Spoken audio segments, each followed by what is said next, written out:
Haleluya, shalom saudara-saudaraku yang kekasih di dalam nama Tuhan Yesus. Para karyawan PT HPU Sahid Abang Damai yang saya kasihi, yang dikasihi Tuhan, kita bertemu kembali hari ini dalam ibadah kita. Seberapa banyak pun kita yang hadir hari ini, biarlah kita semua diberkati oleh Tuhan. Tetap semangat. Sebentar kita akan mendengarkan firman Tuhan. Terlebih dahulu saya ucapkan terima kasih buat pengurus PT Persekutuan Oret Labora PT HPU Sahid Abang Damai dan pada Pak Pendeta Kristianu yang selalu menghubungi saya untuk bisa melayani saudara. Kita berdoa tahun ini tahun yang lebih baik daripada tahun-tahun sebelumnya. Kita percaya Tuhan mendengarkan doa-doa kita dan tentunya perusahaan di mana kita bekerja akan lebih sejahtera dari tahun-tahun sebelumnya. Tuhan memberkati. Sebelum kita dengarkan firman Tuhan, mari kita satukan hati kita bersatu di dalam doa. Bapak yang baik, terima kasih Tuhan buat waktu yang kau berikan kepada kami hari ini. Kami akan mendengarkan firman Tuhan sebagai penuntun, sebagai terang, sebagai nasihat, bahkan segala-galanya bagi kehidupan kami. Urapilah hamba Tuhan menyampaikan, urapi kami semua yang mendengar, baik yang melayani, yang dilayani juga Tuhan, sama-sama kau berkati. Terima kasih Tuhan, kami sambut firman Tuhan. Kami tolak segala roh-roh jahat yang berusaha mengganggu firman Tuhan. Sampaikan, tidak berkuasa di tempat ini, di hati kami, di pikiran kami. Dalam nama Tuhan Yesus, kami bersyukur dan berdoa. Haleluya. Sama-sama kita berkata, amin. Tuhan memberkati. Hari ini saya akan sampaikan firman Tuhan buat kita semua. Ya, di mana hari-hari ini adalah hari-hari kedatangan Tuhan sudah tidak lama lagi. Saya berikan tema firman Tuhan buat kita hari ini. Kedatangan Tuhan sudah dekat. Saya ambil Alkitab yang saya ambil dari kitab Matius 24, yaitu ayat 37 sampai ayat 44. Sekali lagi, Matius 24 ayat 37 sampai ayat 44. Kita baca bersama-sama, Bapak Ibu, buka kitab saudara atau di handphone mungkin ada. Kita sisihkan waktu sebentar untuk mendengarkan firman Tuhan ini.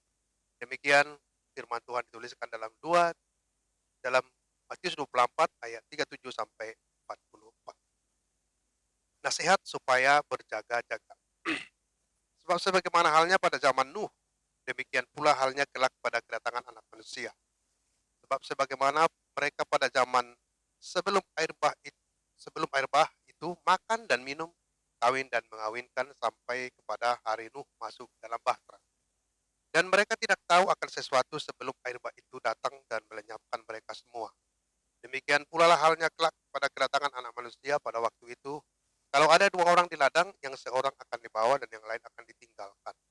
Kalau ada dua orang perempuan sedang memutar batu kilangan, yang seorang akan dibawa dan yang lain akan ditinggalkan. Karena itu berjaga-jagalah, sebab kamu tidak tahu pada hari mana Tuhanmu datang. Tetapi ketahuilah, jika tuan rumah tahu pada waktu mana pada malam hari pencuri akan datang, sudahlah, pasti ia berjaga-jaga dan tidak akan membiarkan rumahnya dibongkar. Sebab itu hendaklah kamu juga siap sedia, karena Anak Manusia datang pada saat yang tidak kamu duga. Puji Tuhan, terima kasih buat respon Bapak Ibu membacakan firman Tuhan bersama-sama dengan saya. Saudara-saudara, kita kalau feedback ke zaman perjanjian lama, khususnya pada zaman Nuh, di mana di sana terkenal dengan bagaimana Nuh membangun bahtera selama kurang lebih 100 tahun.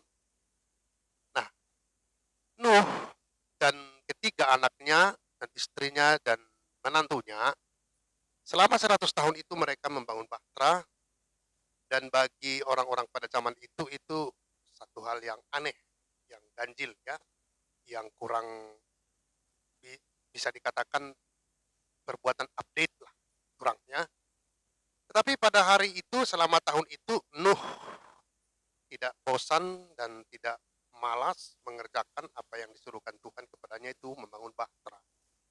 bahtera untuk mereka bisa nanti pakai ketika Tuhan mengizinkan air bah turun ke dalam dunia. Selama 100 tahun ini pula, Nuh berusaha mengajak teman-temannya, atau mengajak orang-orang sezamannya untuk bisa ikut bersama-sama membangun bahtera tersebut supaya kelak mereka bisa juga masuk ke dalam bahtera tersebut. Tetapi seluruh orang pada zaman itu ada 3 hal yang mereka sibuk kata firman Tuhan di sini, kawin, makan, dan minum. Nah, saudaraku, yang namanya kawin, yang namanya makan dan minum tidak ada salahnya. Firman Tuhan berkata, tidak baik kalau manusia seorang diri, berarti Tuhan menghendaki anaknya kawin. Tuhan juga berkata, uh, makan dan minum itu perlu, dan kita harus cari makan, cari minum.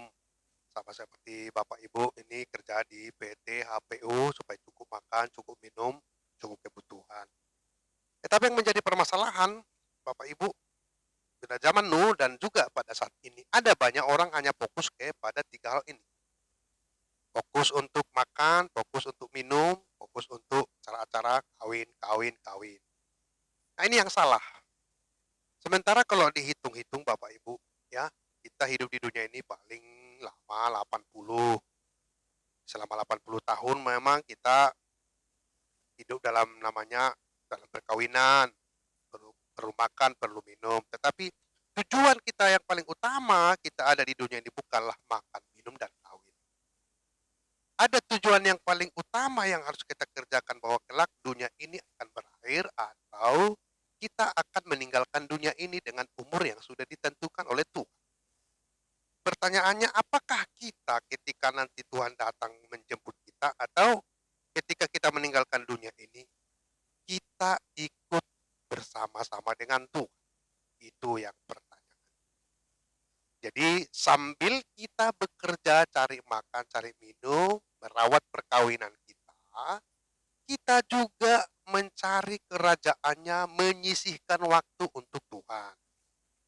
Bukan menyisakan waktu untuk Tuhan. Jadi saya ulangi, sisihkanlah waktu untuk Tuhan, bukan sisakan. Kalau arti sisa itu kalau ada, tapi kalau arti sisihkan itu harus ada. Nah, inilah yang menjadi masalah dan Tuhan berkata, pada saat kedatangan Tuhan mau kedua kali, sistem dunia ini atau dunia ini akan seperti zaman Nuh. Begitu 100 tahun Nuh membangun bahtera, udah selesai, lalu Tuhan berfirman, bawalah binatang-binatang, hewan-hewan itu berpasang-pasangan ke dalam. Setelah dibawa berpasang-pasangan ke dalam, Nuh bersama istri dan ketiga orang anak dan ketiga menantunya masuk, dan Alkitab mencatat dalam kitab Kejadian pasal 6, Nuh menutup bahtera tersebut, menutup pintu bahtera tersebut. Nah, dan Tuhan menurunkan hujan selama 150 tahun, 150 hari. Bukan waktu yang singkat, selama lebih kurang 5 bulan. Saudaraku, dalam nama Yesus mungkin Bapak Ibu pernah dengar hujan 3 hari, hujan 1 minggu, sudah menyebabkan satu kampung atau satu kecamatan atau satu kabupaten tenggelam. Yang baru-baru kita dengarkan di Sangatta, hanya hujan 2 hari, seluruh Sangatta terendam. Di zaman Nuh, hujan itu selama 150 hari. Wow, bukan waktu yang singkat. Itu sebabnya kita mengatakan Kejadian pasal 6, bahkan gunung-gunung yang tinggi pun tertutupi. Gunung-gunung yang tinggi, ya paling tinggi sekali pun tertutupi. Saudara bisa bayangkan, selain keluarga Nuh, mereka semua tenggelam. Mati. Kita mengatakan Kejadian pasal 7, maka seluruh yang ada napas di hidungnya mati. Saya yakin sebelum mereka mati, sebelum mereka tenggelam, mereka teringat akan perkataan Nuh. Teringat akan Nuh pernah berbicara kepada mereka. Dan mungkin beberapa di antara mereka mendatangi atau mengetok atau mungkin datang ke dekat bahtera itu. Tapi apa boleh buat, pintu sudah tertutup. Kalau Tuhan sudah menutup, Alkitab mengatakan tidak ada yang bisa membuka. Kalau Tuhan sudah membuka, tidak ada yang bisa menutup. Nah, dengan kata lain hanya 8 yang selamat. Kemana semua penduduk pada waktu zaman Nuh, sisa daripada keluarga Nuh ini? Selain keluarga Nuh, mati, binasa, tenggelam di bawah air. Nah, Alkitab mengatakan dari Kejadian Matius pasal 24 ayat 37. Seperti zaman Nuh demikian pada akhir zaman. Sekarang ini tidak banyak orang memikirkan hal kekal. Tidak banyak orang suka beribadah. Tidak banyak orang menyisihkan waktu beribadah. Tapi kalau bicara pesta, udah di sana makan dan minum, wow, rame-rame, berhari-hari, jarak jauh pun ditempuh. Nah, ini yang menjadi pelajaran buat kita hari ini, saudara-saudaraku yang saya kasihi, karyawan PT HPU. Bagaimana dengan kehidupan saudara selama ini? Apakah kalau bicara acara kawin, makan dan minum Anda semangat? Lalu ketika disuruh acara ibadah, persekutuan, malas. Kalau selama ini Anda masih malas-malas kalau bicara soal hal rohani, hari ini saya mohon, saya berdoa, saya percaya ketika Anda dengarkan firman Tuhan kita semua bisa bertobat dari hal tersebut. Supaya jangan terjadi seperti yang dituliskan di dalam Alkitab ini, saudaraku. Pada waktu itu ada 2 orang di ladang, satu dibawa, satu tinggal. 2 orang sedang memutar batu kelangan, satu dibawa, satu tinggal. Saya akan sampaikan kepada saudara, ada apa dengan satu orang, ada apa dengan orang yang lain. Nah, bicara ladang, ini berbicara mengenai tempat penghasilan pekerjaan sendiri. Nah, satu orang ini saya percaya yang terangkat ini atau yang dibawa ini adalah orang-orang yang bekerja di ladang masing-masing, tetapi di waktu-waktu tertentu dia berikan waktunya beribadah. Jadi kalau dia punya gereja, dia hari Minggu pergi, kebaktian keluarga pergi, kebaktian kaum bapak atau kaum ibu dia pergi, Natal ikut, Paskah ikut juga. Nah, itu mungkin yang satu ini. Tapi yang satu ini, dia hanya fokus ke ladangnya, pencahariannya, makan minumnya. Kalau bicara soal ibadah, dia langsung malas, tidak ada waktu. Atau mungkin, percuma kebaktian, si Anda juga kebaktian jahat juganya. Dan orang-orang seperti itu biasanya punya prinsip-prinsip tertentu, sehingga kalau bicara soal-soal hal rohani, mereka tidak terlalu selera. Tapi pada waktu Tuhan datang kedua kali, yang dibawa Tuhan, terangkat kepada Tuhan, adalah orang yang menyisihkan waktu untuk hal-hal rohani. Yang hanya fokus kepada ladangnya ini tertinggal. Nah, saya tidak punya banyak waktu menyerangkan kepada saudara apa yang terjadi kepada yang dibawa, apa yang terjadi kepada yang tertinggal. Kemungkinan nanti di waktu yang lain saya akan sampaikan kepada saudara ada apa nanti yang terjadi kepada orang yang tertinggal, ada apa yang terjadi kepada orang yang dibawa. Nah, kemudian disampaikan lagi dalam ayat 42, ayat 41, 2 orang perempuan sedang memutar batu kilangan, yang seorang dibawa dan yang lain akan ditinggalkan. Bicara soal perempuan memutar batu kilangan itu bicara mengenai upahan, orang-orang upahan atau karyawan, karyawan satu perusahaan. Nah, satu karyawan seperti saudara di PT HPU adalah karyawan PT HPU. Satu orang karyawan itu di sambil dia mencari uang atau bekerja mencari upah, dia juga menyisihkan waktunya beribadah. Seperti saudara hari ini yang duduk berbagilah saudara, saya percaya tidak kebetulan Anda duduk di situ, mungkin ada tadi hampir tidak kebaktian, tapi Anda datang juga. Saya bersyukur juga kalau mungkin minggu lalu Anda tidak datang atau datang, ya saya percaya kerinduan yang Anda miliki itu untuk beribadah sangat bagus. Nah, yang satu orang karyawan ini, di samping dia bekerja sebagai karyawan, dia sisihkan waktunya beribadah. Disisihkan waktunya membaca firman Tuhan, berdoa, bersama-sama ibadah keluarganya. Tapi yang satu karyawan ini tidak mau tahu. Yang penting dia kerja bagus-bagus. Jadi mau ibadah, mau tidak peduli dia. Bahkan mungkin kalau dia lagi suka hari Natal, dia datang Natal. Dia suka Paskah, dia datang Paskah. Itu sebatas hanya dia punya agama doang, tapi tidak dihidupi. Nah, pada waktu Tuhan datang kedua kali, yang satu ini terangkat, yang satu tidak. Ini menjadi peringatan buat kita. Apakah Tuhan mau ada orang binasa? Tuhan tidak mau, tetapi pilihan di tangan kita. Ya, Matius 6 ayat 33 berkata, carilah dahulu kerajaan Allah, kebenaran, semua akan ditambah. Artinya, kalau kita berikan waktu buat Tuhan, sisihkan waktu untuk Tuhan, maka soal kebutuhan perkawinan, kebutuhan makan dan minum, Tuhan jamin. Jangan mata kita tertuju kepada kebutuhan perkawinan pernikahan kita, lalu makan minum kita, itu yang salah. Karena kedatangan Tuhan kedua kali itu tidak ada yang tahu dan kapan saatnya. Alkitab mengatakan di sini, Seperti pencuri, pencuri tidak pernah kasih tahu kapan dia mencuri satu rumah, kapan dia mencuri satu apartemen, merampok di tempat tertentu.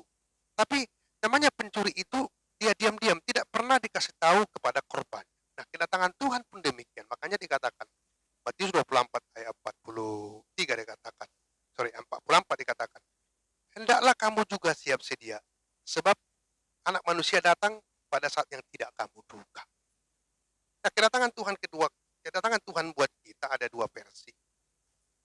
Kalau kita belum meninggalkan dunia ini, Tuhan bisa datang kedua kali, mengangkat orang-orang yang setia, yang memberikan waktu kepadanya bertobat sungguh-sungguh. Itu versi pertama. Versi kedua, Tuhan mungkin belum datang kedua kali, tapi kita meninggalkan dunia ini, kita dijemput, atau istilah sekarang meninggal dunia atau dipanggil Tuhan. Nah, namanya dipanggil Tuhan, atau namanya Tuhan datang, tidak ada pun orang yang bisa prediksi waktu persis. Tetapi dalam hal yang tidak ada tahu siapapun, kita harus siap-siap. Jadi kita punya namanya prepare, persiapan. Persiapan. Nah, rata-rata saudara pernah pulang kampung atau pernah mengunjungi satu kota, ya, ada namanya persiapan pulang kampung, persiapan ke satu kota, atau mungkin saudara yang baru menikah atau yang dulu mengingat, ya, pada waktu Anda menikah, ada namanya persiapan. Persiapan, ya. Nah, kita juga harus punya persiapan menghadap Tuhan. Kalau Tuhan datang kedua kali, apa yang kubawa? Kemana aku pergi? Bagaimana saya? Jangan nanti kita terkejut. Dikatakan di dalam Matius 24 ayat 38. Sebab bagaimana mereka pada zaman sebelum air bah itu makan dan minum, kawin dan mengawinkan. Sampai pada hari Nuh masuk ke dalam bahtera. Mereka tidak tahu sesuatu. Tidak mengerti, tidak ada persiapan. Lalu mereka terkejut. Wow, betul rupanya yang dibilang Nuh itu kepada kita. Lalu mereka mulai teringat akan Nuh, tetapi sudah terlambat. Banyak sekali nanti orang, ketika Tuhan datang, dia mau bertobat. Ketika datang, dia mau melayani. Saya mau katakan kepada saudara, terlambat. Hari inilah hari yang pas. Bagi saudara yang menjadi pengurus Persekutuan Orek Labora, PT HPU Saitan Mangdam ini, berbahagialah saudara. Tetap tekuni, jangan mundur ya. Jangan banyak keluhan, jangan banyak tuntutan. Kerjakan dengan memandang kepada Tuhan. Saudara sebagai anggota persekutuan, saya berdoa kepada Tuhan untuk saudara, rajin-rajinlah. Ya, sebagai suami tuntun istri sama anak-anak kepada Tuhan. Sebagai istri, ya, jadi panutan bagi suami dan anak-anak. Mungkin sebagai pengerja gereja, tidak tahu Anda gereja mana, pendeta saudara siapa. Jadi contohlah, bergunalah di gereja masing-masing. Jangan jadi tukang kritik, jangan jadi tukang protes, jangan jadi sumber masalah, sumber perpecahan.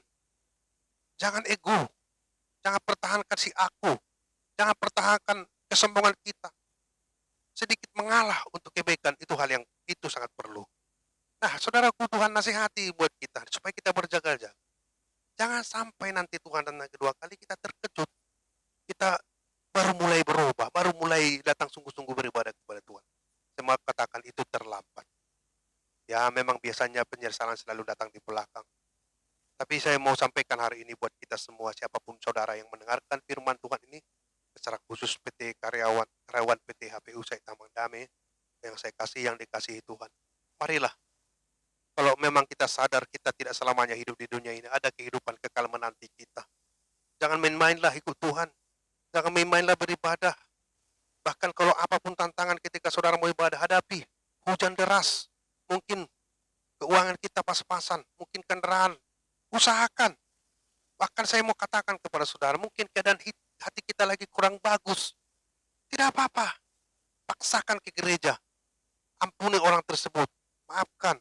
Karena daripada Anda berhasil digoda oleh setan tidak ke gereja, mending saudara paksakan diri saudara sedikit, dan akhirnya saudara berhasil datang beribadah.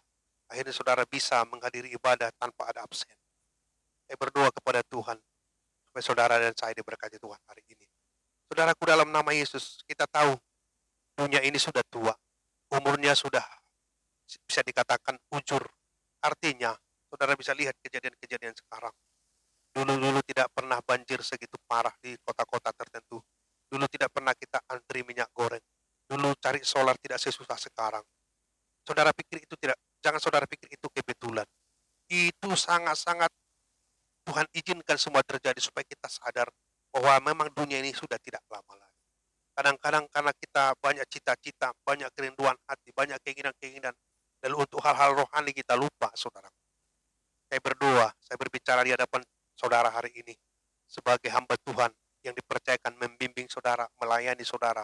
Mari, jangan pelit, kasih waktu tua untuk Tuhan. Kalau Tuhan suruh kita melayani, melayanilah. Kalau ada memang yang harus kita korbankan, korbankanlah. Tidak pernah Tuhan berhutang kepada orang yang mengorbankan apapun dalam kehidupan. Mari kita belajar terus untuk semakin lebih baik. Saudaraku dalam nama Yesus, kita bersyukur ini sudah tahun 2022. Saudaraku, kalau dikalkulasi dari zaman ke zaman, ya mungkin saudara sudah pernah belajar kalau dari Adam ke Abraham itu tidak ada hukum Taurat waktu itu. Yesus belum menjadi manusia, ya selama 2000 tahun dari Adam sampai Abraham itu disebutkan sebagai zaman hati nurani. Semua orang hidup sesuai hati nurani. Dan hati nurani ini adalah hati tempat Tuhan berdiam. Jadi tidak ada hukum waktu, tidak hukum Taurat, tidak ada Alkitab ketika itu.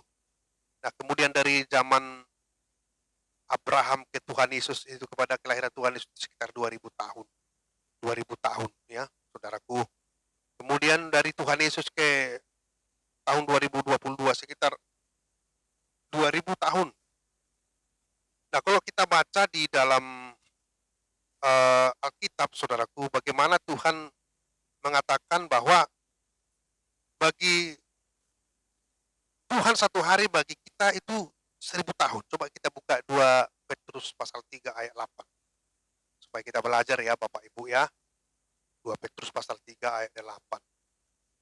Saya rindu saudara bukan hanya dengar khotbah tetapi pengetahuan firman Tuhan bertambah ya, saudaraku. Dan nanti saudara bisa cerita sama anak-anak saudara, bagi bapak-bapak, bagi ibu-ibu cerita, bagi teman-teman yang tidak datang hari ini kalau nanti ketemu cerita firman Tuhan ini ya. Dikatakan 2 Petrus pasal 3 ayat 8. Akan tetapi saudara-saudaraku yang kekasih, yang satu ini tidak boleh kamu lupakan, yaitu bahwa di hadapan Tuhan satu hari sama seperti 1000 tahun dan 1000 tahun sama seperti satu hari. Nah, perhatikan. Di hadapan Tuhan satu hari bagi kita 2000 tahun. 1000 tahun. Jadi kalau dihitung ya, ini perlu kejelian anak-anak Tuhan, kejelian saudara. Jadi dari zaman Adam kepada Abraham itu 2000 tahun, dengan kata lain 2 hari. Kemudian dari Abraham kepada kelahiran Tuhan Yesus itu 2000 tahun, berarti 2 hari. Jadi dari Adam ke Abraham 2 hari, dari Abraham ke Tuhan Yesus 2 hari. Nah, kemudian dari Tuhan Yesus lahir sampai pada hari ini 2000 tahun. Nah, Yesus lahir itu tanggal 25 Desember, disudah tanggal 1 Januari. Ya, saudara tidak perlu bimbang itu. Kalau ada yang berkata 25 Januari hari perayaan Dewa Matahari, betul. Tapi duluan dirayakan Yesus lahir 25 Desember daripada Dewa Matahari. Biasanya memang yang palsu-palsu selalu menyusul yang asli. Nah, makanya jangan percaya kalau ada ajaran-ajaran bukan tanggal 25. Saya mau katakan di dalam nama Tuhan Yesus itu tanggal 25 itu pas. Mulai tanggal 1 Januari itu waktu Yesus disunat 8 hari. Nah, jadi tanggal 1 Januari itu dari tahun 0 dihitung sampai hari 2022. Nah, saudaraku dalam nama Yesus, saudara bisa hitung ya, dari Adam sampai sekarang berarti 6000 tahun. Berarti di hadapan Tuhan 6 hari. Nah, perhatikan, kita mencatat 6 hari Tuhan bekerja, pada hari ke-7 Tuhan Yesus beristirahat. Ya. Jadi kita sudah memasuki hari ke-7. Saudara perlu catat juga ya.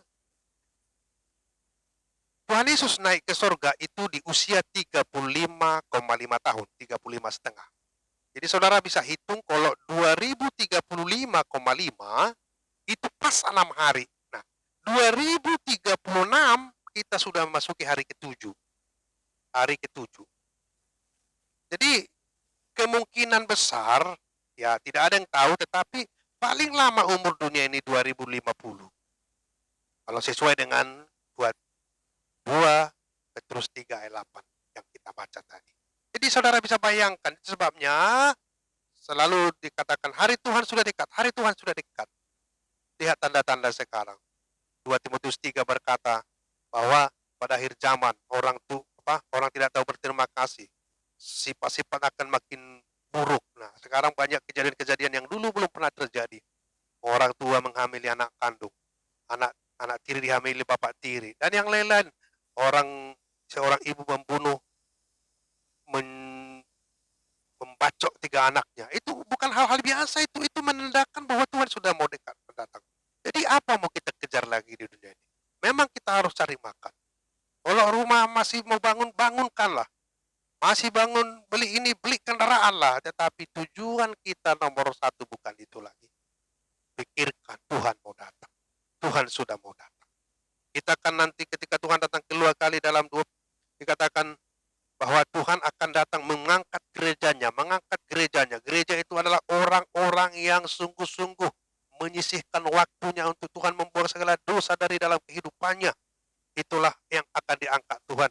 Dan nanti di dunia ini akan ada namanya pemerintahan antikristus selama 7 tahun. 7 tahun ini kita yang sudah sungguh-sungguh bertobat menyisihkan waktu untuk Tuhan, sudah bersama dengan Tuhan di awang-awang, dikatakan di dalam Alkitab 1 Tesalonika pasal 4. Di dalam dunia ini akan terjadi namanya pemerintahan antikristus selama 7 tahun. Dan selama 7 tahun kita bersama dengan Tuhan di awang-awang. Ya. Dan nanti setelah 7 tahun antikristus akan dibinasakan oleh orang-orang percaya dan kita akan masuk dalam kerajaan 1000 tahun. Kerajaan 1000 tahun inilah kita namanya masuk hari Sabat. Sabat tahun 1000 tahun lamanya kita akan menjadi pemerintah di kerajaan 1000 tahun. Dan setelah kerajaan 1000 tahun berlalu, barulah nanti kita akan masuk dalam kerajaan kekekalan. Wow, orang-orang yang tertinggal, orang-orang yang dibuang Tuhan ke neraka tidak berhak masuk dalam kerajaan 1000 tahun dan kerajaan kekal.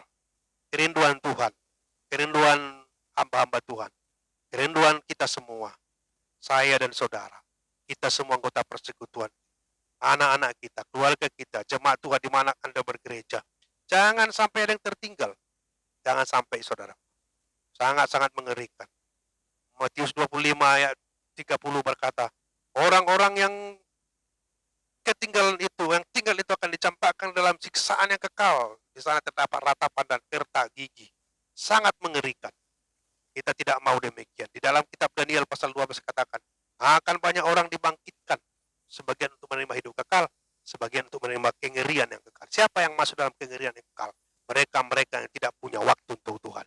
Mereka-mereka yang sombong, yang tidak memberikan waktu, tenaga, pikiran, bahkan tidak berusaha mendekatkan diri kepada Tuhan. Tapi orang-orang yang sungguh-sungguh, yang hidupnya diserahkan kepada Tuhan, sambil dia cari makan, sambil dia kerja sebagai karyawan, sambil dia kerjakan tugasnya, dia kejar itu ibadah, dia kejar berkenan sama Tuhan, dikejar hubungan dengan Tuhan. Maka surga yang indah, surga yang mulia menjadi milik kita semua nanti pada harinya. Saya percaya di lain waktu saya kisah sampaikan lebih dalam lagi firman Tuhan ini. Firman Tuhan yang singkat yang saya sampaikan ini memberkati kita semua, memberkati saya, memberkati saudara, anggota persekutuan proyek laboratorium PTHPU Saita Mengdame. Saya percaya lewat firman Tuhan ini Anda dapat pengertian lebih lagi dan Anda memahami dan Anda akan bertindak untuk mendekatkan diri kepada Tuhan. Supaya ketika Tuhan datang kedua kali, kita diangkat bersama-sama dengan Dia menyongsong Tuhan yang kasar. Tuhan memberkati kita semua. Saya percaya Roh Kudus akan berbicara lebih banyak lagi buat kita. Tuhan memberkati. Sebelum saya akhiri, kita akan berdoa untuk firman Tuhan dan sekaligus kita berdoa untuk hal-hal yang perlu kita doakan untuk bangsa kita, perusahaan di mana Anda bekerja, keluarga kita, dan kita doakan apapun yang Tuhan pimpin, kita doakan kepada Dia. Tuhan memberkati. Mari kita tundukkan kepala, tutup Alkitab surah kita bersama-sama dalam doa. Bapa yang baik di dalam surga, dalam nama Tuhan Yesus, hari ini kami datang Tuhan beribadah kepadamu. Kami sudah mendengarkan firman Tuhan bahwa kedatangan-Mu sudah tidak lama lagi. Kiranya kami semua hamba Tuhan, bahkan jemaat Tuhan, umat Tuhan mendengarkan firman Tuhan ini memiliki persiapan yang matang untuk kami bisa dibawa Tuhan pada waktu Tuhan datang kedua kali. Kami tidak hanya menyisakan waktu kepada Tuhan, tapi kami menyisihkan waktu kepada Tuhan. Kami bukan hanya sekedar beribadah, tapi kami benar-benar beribadah. Tidak ada kata bagi kami untuk mundur dari jalan Tuhan. Tolong kami Tuhan, membuang semua kebiasaan buruk, membuang segala ikatan-ikatan dosa yang tidak sesuai dengan firman-Mu Tuhan. Kami berdoa, sama seperti Tuhan Yesus, dua perempuan yang memutar batu kehilangan, satu terangkat, satu tertinggal. Yang kami pilih adalah yang terangkat, karena ada persiapan untuk hal itu. Terima kasih Tuhan. Aku berdoa Tuhan, kiranya kasih Kristus menaungi seluruh jemaat persekutuan Orek Labora PT HPU Said Tambang Damai dan keluarga mereka. Aku berdoa buat keluarga-keluarga mereka, Tuhan selamatkan semua. Berkati Tuhan Yesus profesi mereka sebagai karyawan di PT HPU. Berkati iman mereka, tubuh mereka sehat, keuangan mereka sehat. Kami juga berdoa untuk PT HPU, seluruh manajemen dari atasan sampai bawahan. Tuhan berkati semua. Berkati, lindungi setiap Tuhan kegiatan-kegiatan PT HPU. Selaku sambung berdoa untuk pengurus persekutuan Orek Labora, Tuhan menolong mereka untuk senantiasa bertekun melayani-Mu. Kami juga berdoa Tuhan untuk bangsa kami yang tercinta Indonesia.